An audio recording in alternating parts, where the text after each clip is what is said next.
Welcome back, Flare community. Hope you're all well. Happy Tuesday. We got some breaking news, which is why there's no intro today. We're jumping straight into the business. This came out just 5 minutes ago, and it's talking about Flare staking, and this is going to be the first phase. So we've got a document that we're going to read through and sort of just voice our opinions and see what we think about it. I'm personally pretty excited about it, and I hope that you are too.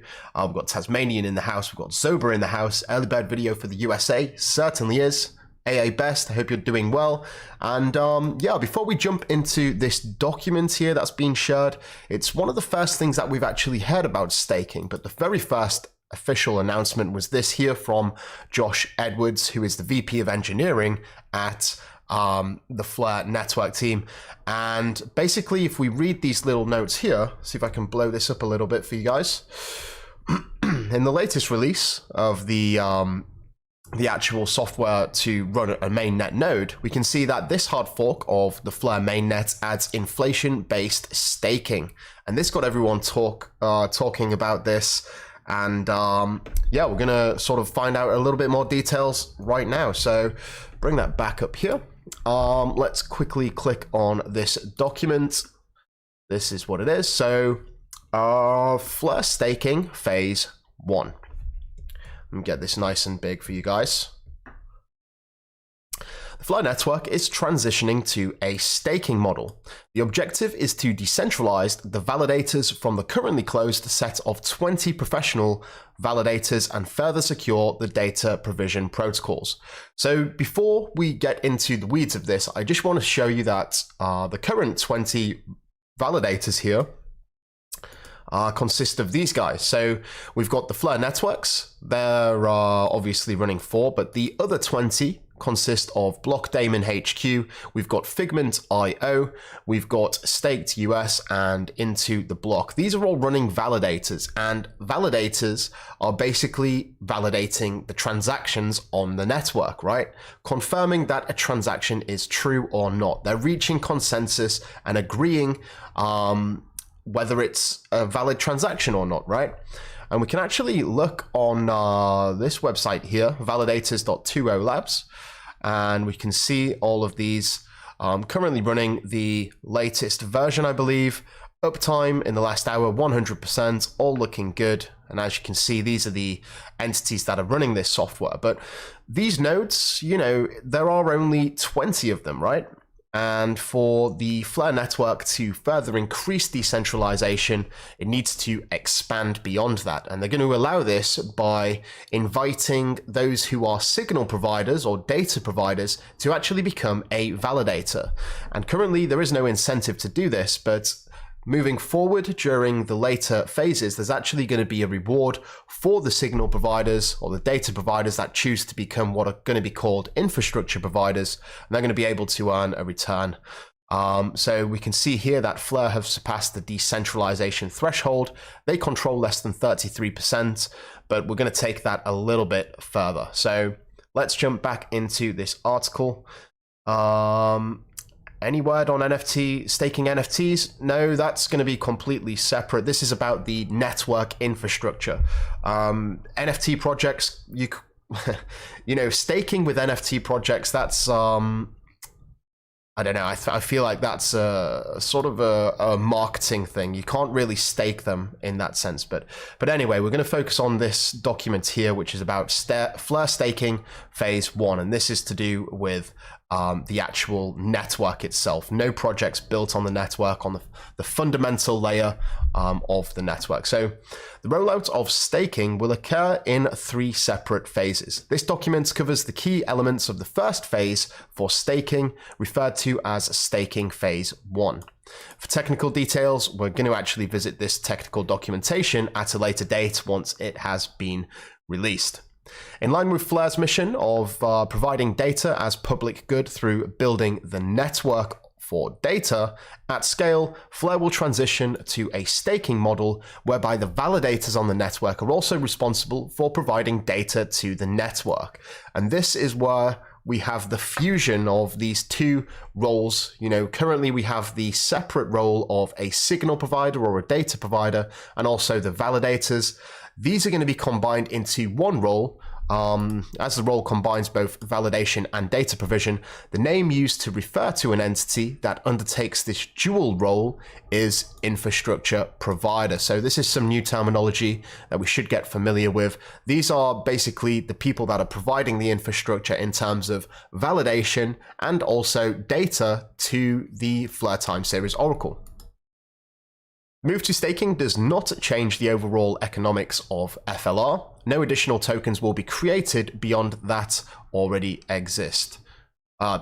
detailed. So that's reassuring. And currently, data providers that do not run an observation node only gain income through the FTSO rewards. And this is actually quite interesting. We've got the recent proposal about the reward band, which is going to be a bit more inclusive for those who are running a signal provider. But this is also going to allow for a base income, as we see in the following sentence. In contrast, staking will enable infrastructure providers to earn a base income, which will reduce the incentive to collude. So this is not just adding decentralization in the form of more nodes, but also by disincentivizing the idea of colluding, right? The stake required to perform this infrastructure role vests the economic interests of the infrastructure provider to the network. Increasingly, the incentive for an infrastructure provider to submit accurate data beyond the current data provision reward system. In order to understand how staking will work, it's important to note that Fleur consists of 3 different chains. And this is the first time we're really getting some documentation on this. We've got the C chain, which is where the Ethereum virtual machine operates, and this is the chain where the vast bulk of the community currently interact, right? So we're just familiar with this chain at the minute, the C chain. But there's also 2 more, right? The P chain, and the P chain is where the staking will take place. And finally, the X chain, which is for fast, simple monetary transactions and is currently unused. Staking phase 1. So a lot of people asking about staking XRP. That's all dependent on either the F asset system being live, which we have few details about, or someone building a bridge over to the Songbird or Fleur network. This has nothing to do with staking any other external assets. This is to do with staking SGB and FLR on the networks themselves, at the very layer 1, right? Okay. So staking phase 1. During staking phase 1, there are no changes for token holders around the economics of participating in the FTSO, or the Fleur time series oracle, or wrapping of tokens to gain the FLR distribution. During this phase, there will be no incentive to stake, as staking takes place on the P chain, as we identified further up here. There are no automated rewards for staking, and participation in the FTSO and FLR distribution will be impossible with P-chain staked FLR. This will change in staking phases 2 and 3. So, what you can get from that is that, staking, it's not something that you're necessarily going to be doing as a user during this first initial phase, because there will be no rewards for staking your FLR. Currently, as a user and a participant of the network, just continue participating in the FTSO by delegating your FLR to signal providers and also wrapping your FLR so that you can receive the Fleur drop, right? Later, in stages 2 and 3, we may see some rewards coming back to holders, because that's what this sort of suggests, right? Kenneth, aren't we already staking by delegating? No, definitely not. There's a lot of people that conflate the two, right? Delegating is you're giving the signal provider a vote and saying, I believe that they will provide accurate prices, and you obviously get a reward for that. I think staking is often misused quite often in the space, actually. Staking is a way that you can stake an asset in a proof of stake sort of algorithm or consensus algorithm, where that stake represents your portion of the control, let's say. A lot of people say that they're staking NFTs and it's I think it's more of a marketing ploy from the actual projects themselves. But anyway, I digress. Although staking is open to anyone, due to the lack of rewards, it is expected that the Flare Foundation will provide the majority of stake during Phase 1. During Phase 1 of staking, the Foundation will loan 66.7 or 2/3 of its tokens dedicated to staking to professional validators for the sole purpose of staking. And the remainder of tokens dedicated to staking will be staked by the Flare Foundation to infrastructure providers who operate FTSOs. So basically, we can see, if we go back over here, these entities are going to get 66% of the FLR that the Flare Foundation have dedicated to staking, and the remaining third, or 33%, will be given to the signal providers or the data providers that become the infrastructure providers by also operating these validation nodes, right? The first phase of staking aims to maintain the network position for the 20 professional. Sorry about that. The first phase of staking aims to maintain the network position of the 20 professional validators who are not currently obliged to provide data above the liveliness threshold of the network, whilst inviting existing data providers to now become full infrastructure providers. And we know that there are many different data providers that currently exist on the Flare network, and they are all invited to become an infrastructure providers. And if we look on Flare metrics here, you can see that there is a long list of people that are supporting the FTSO by providing data. But we did have a bit of a fiasco recently with this bit here. Initially, 33 FTSOs or signal providers, there is only one FTSO. There are signal providers, data providers that provide information to the FTSO. So 33 data providers have been selected on a first come, first served basis to receive stake from the Flare Foundation. And if I'm honest, I wasn't that keen on this. We was talking about it yesterday in the Patreon chat. The first come, first served basis is pretty harsh if you're just a one-person team and in a time zone where the announcement wasn't made, right? Anyway, that's a story for another time. This will be opened up subsequently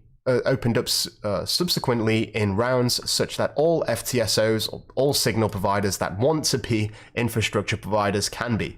It is important to note here that the Flare Foundation is unlikely to stake to infrastructure providers that have had the signal provider chilled previously by the FTSO management group.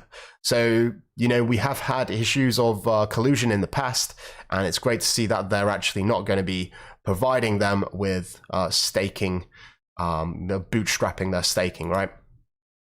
On Flare, there are two types of stake. There's going to be self-bond, which is the stake put up by an infrastructure provider itself, and the delegated stake. The stake delegated by token holders, that's me and you, to an infrastructure provider. So just like you can delegate to a signal provider for providing accurate signals or accurate data, you're also going to be able to delegate to them as an infrastructure provider.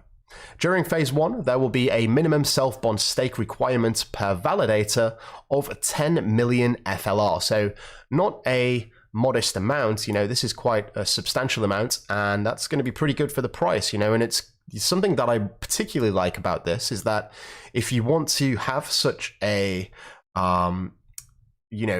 be a cornerstone of this network, and you want to have this privileged role, then you're going to have to show your support by holding the native asset, right? It's not like the signal providers where they can just get it and they can just sell, and there's not really any initial self-bond that they need to accrue. This is sort of showing the participants of the network, like, yeah, we've got skin in the game, and that's sort of something that I like from a trust sort of perspective. This self-bond will be staked by the Flare Foundation on behalf of the FTSO validators. The FTSO's validators will not be able to receive these amounts nor claim them at the end of the staking period. So just because the Flare Foundation are providing a stake initially, it does not mean that they own the stake, right? That's the infrastructure providers, right? During staking Phase 1, professional validators, infrastructure providers, and observation nodes run by FTSOs or signal providers will continue to receive the same amount of incentives as during network beta, which is where we're at now. The validators run by the foundation will receive no incentive. The move to staking is designed in gradual phases to allow signal providers to become infrastructure providers whilst continuing to acquire the FLR required for eventual self-bond and to ensure no detriment to token holders. So I'm pretty interested with this. I think it's important, and see Alex a little bit lost already. I'll give you a quick synopsis of what this document is. Flare staking phase 1. This is nothing for the general or generic user that's using the network that they need to be concerned about. They're not going to be able to start staking. This is staking for the Flare network on the actual network itself. It's got nothing to do with F assets. And it's a way that we're going to decentralize the network further by having these validators and the signal providers combine their role into a new role called an infrastructure provider. So the infrastructure provider is providing data and also validating transactions. You're going to be able to stake for or to these signal providers or these infrastructure providers in later phases, but this is just phase 1, and they're just sort of outlining what their intentions are. And we're going to get some more details when they release documents on phase 2 and 3. So that's pretty much it. I don't want to jump into too many questions now because I want this video to be specifically about this, but that's the basic gist of it. We're going to be expecting more sort of signal providers to become valid infrastructure providers in the near future. This is the first stage of 3, and that's pretty much it. So hey, what's up, Death Ranger? Yeah, that's pretty much it, guys. I hope you enjoyed it. There's some breaking news, pretty exciting. I'm looking forward to seeing more details on this and how we can get involved as a participant of the network during phases 2 and 3. But obviously, I can't bring you that information until it's available. So thank you all so much for watching. Please don't forget to like and subscribe if you haven't already. Enjoy the rest of your day and your week. And until next time, I'm out. We have liftoff.